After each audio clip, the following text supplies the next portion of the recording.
Hello बच्चों, आप सबों का एक्शन साइंस सर्किट में तहे दिल से स्वागत है। तो जैसे कि अपना लोग को पता था, जो 12th की केमिस्ट्री शुरू किए थे और बेसिक केमिस्ट्री पढ़ रहे थे और उसमें अपना लोग पदार्थ को पढ़ रहे थे। पदार्थ को दो पार्ट में तोड़े थे, भौतिक और रासायनिक। भौतिक और रासायनिक पढ़े थे, जिसमें से अपना लोग ने पदार्थ की कितनी अवस्था है इसके बारे में पढ़े थे। और आज जो है पदार्थ के प्रकार हम आपको बताए थे और अभी बताएंगे, जिसमें से शुद्ध पदार्थ और अशुद्ध पदार्थ बताए थे। तो शुद्ध पदार्थ बताए थे 3 तरह के होते हैं। शुद्ध पदार्थ मात्र 2 ही प्रकार के होते हैं, तत्व और यौगिक। जिसमें से हम आज क्या कर रहे हैं, तत्व धातु को स्टडी करेंगे अपन लोग। ध्यान दीजिए, यहाँ पर धातु है, मेटल है, तो धातु का डिफिनेशन ही होता है वैसा शुद्ध पदार्थ जो ऊष्मा तथा विद्युत के सुचालक होते हैं, अघात वर्ध तथा तन्य होते हैं और जिस पर प्रहार करने से विशेष प्रकार की ध्वनि उत्पन्न होती है, उसे हम धातु कहते हैं।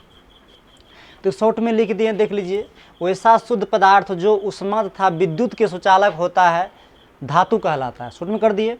और धातु से आपको लोहा, चांदी, सोना हो गए, समझ गए, इत्यादि कर दिए। और मुख्य चीज़ जो है आपको यहाँ समझना है धातु की गुण, प्रॉपर्टीज ऑफ मेटल। देखिए, यहाँ पर हम शॉर्ट कोई भी चीज़ का जो है डीपी नॉलेज नहीं, थोड़ा थोड़ा हम बताते जाते हैं, क्योंकि आप जो केमिस्ट्री 12th की पढ़िएगा तो वहाँ आपको कोई दिक्कत ना हो समझने में। बात समझ गए होंगे।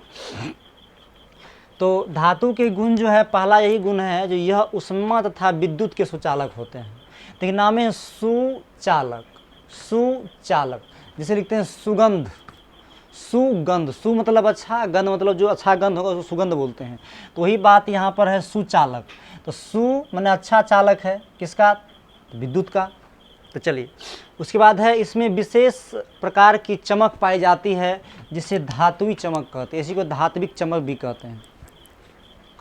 और इसमें विशेष प्रकार की ध्वनि पाई जाती है। अगर इस पर प्रहार कीजिएगा तो विशेष प्रकार की ध्वनि उत्पन्न होगी। जैसे आप देखते होंगे, जो मंदिर उंदिर में जो है वो क्या कहते हैं, उसको ठोकने वाला रखता है तो टन टन टन मारता है, बाबाजी भी रखते हैं, पंडित जी यार।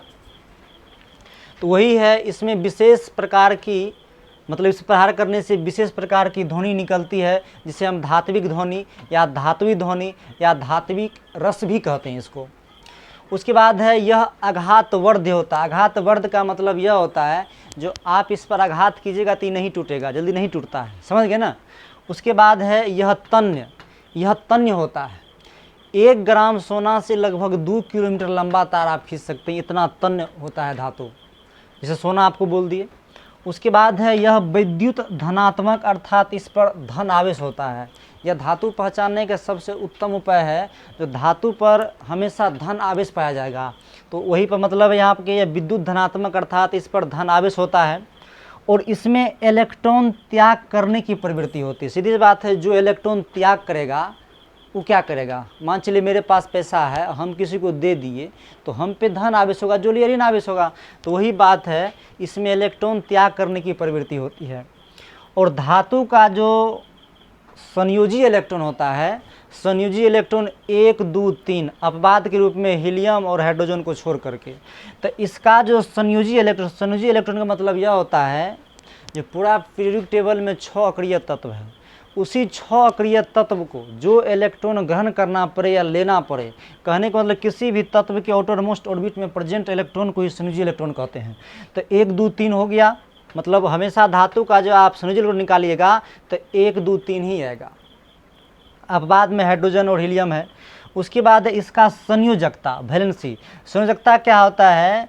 जो संयोग करने की क्षमता को संयोजकता कहते हैं। हम आगे इस चीज़ का अच्छा से आपको देखेंगे, संयोग करता है, आगे लेक्चर में बताएंगे। तो इसका जो संयोजकता होता है, वैलेंसी, वह भी 1, 2 तथा 3 ही होता है। देख लीजिए, संयोजी इलेक्ट्रॉन में 1, 2, 3 ही होता है और संयोजकता भी 1, 2, 3 ही होता है, लेकिन यह पॉजिटिव होता है। ध्यान दीजिए, संयोजकता जो होगा वो पॉजिटिव होगा, समझ गए।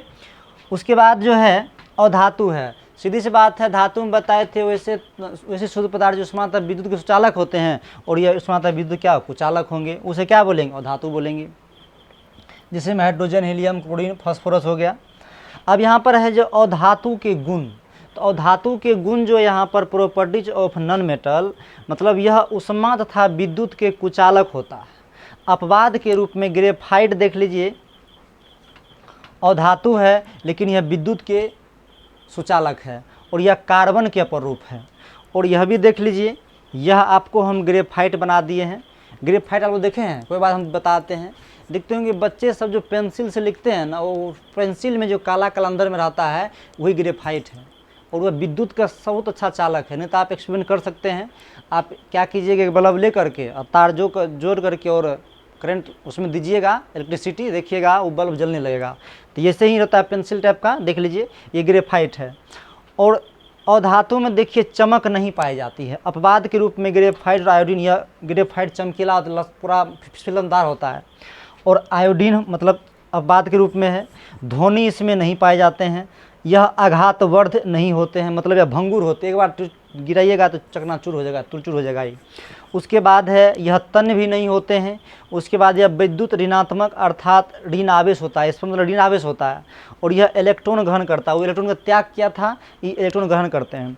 और इसका संयोजी इलेक्ट्रॉन जो होता है 5, 6, 7 होता है। ध्यान दिए, संयोजी इलेक्ट्रॉन क्या होता है 5, 6, 7। और इसका जो संयोजकता होता है 1, 2, 3 निगेटिव होता है। देखिए इसका भी संयोजकता 1, 2, 3 ही हुआ लेकिन ये पॉजिटिव गया था।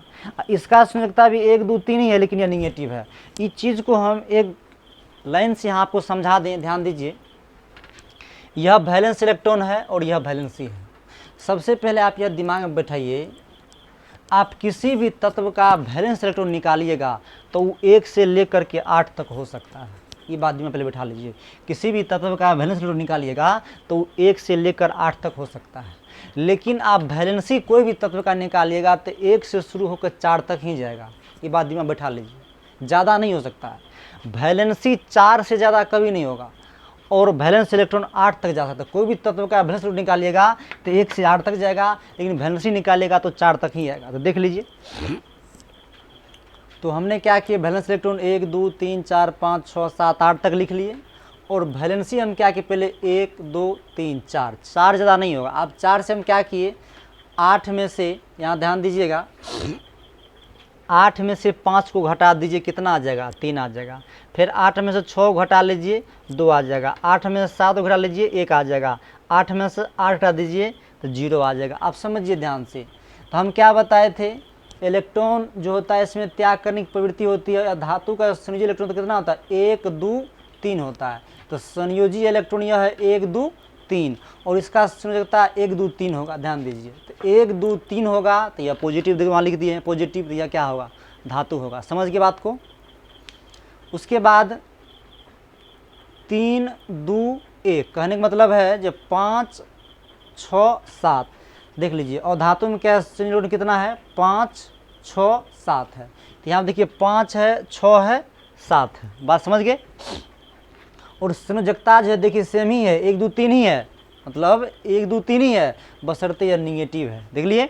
और जिसका 0 होगा वो न्यूट्रल होता है, मतलब धन आवेश होगा और ऋण आवेश होगा, या न्यूट्रल, तो उसी में निष्क्रिय तत्व को रखते हैं, यानी कि अक्रिय तत्व को रखते हैं, इसको इनर्ट एलिमेंट कहते हैं। और आप मन माता सर 4 क्या होगा, तो 4 देखिए प्लस और माइनस इसमें दोनों होगा, तो यही जाता है उपधातु में, मतलब इसमें धातु का भी गुण होता है और धातु का भी गुण होता है, तो वही उपधातु में जाता है। बात समझ गए होंगे। तो इतना सवाद में लिखिए, इसके बाद हम आगे आपको बताते हैं। ओके, चलिए लिख लिया उसके बाद बाबू। उसके बाद ध्यान दीजिए, यहाँ लिखल है उपधातु मतलब सेमी मेटल, नामे है उपधातु सेमी मेटल, तो इसमें धातु तथा अधातु दोनों के गुण पाया जाएगा। तो सीधी सी बात आपको बताए, तो धातु जाएगा तो प्लस, अधातु जाएगा तो माइनस, तो धातु और धातु दोनों मिला देंगे तो प्लस माइनस दोनों चलेगा जी। तो इसीलिए हम आपको बताए हैं, देखिए वैलेंस इलेक्ट्रॉन इसका चार्ज जाएगा, वैलेंसी भी चार्ज जाएगा, और ये दोनों को कर दीजिएगा तो प्लस माइनस देख लीजिए आ गया ना, वही बात वहाँ पर। समझ बात को, देख लीजिए। तो अगर प्लस माइनस आ जाए तो समझिए क्या आ जाएगा, ये उपधातु जाएगा। और यह जो होता है सेमी मेटल, इसी को अर्ध धातु भी कहते हैं। समझ गए ना, मतलब अर्धचालक भी कहते हैं इसको, सेमी कंडक्टर कहते हैं। बात समझ गए। इतना स्वाद में समझ गए हैं, तो इसके बाद का लेक्चर हम आगे लेंगे। और इस सब आदमी को अच्छा लगे तो इसको शेयर, लाइक, सब्सक्राइब जरूर कीजिएगा। ओके, धन्यवाद।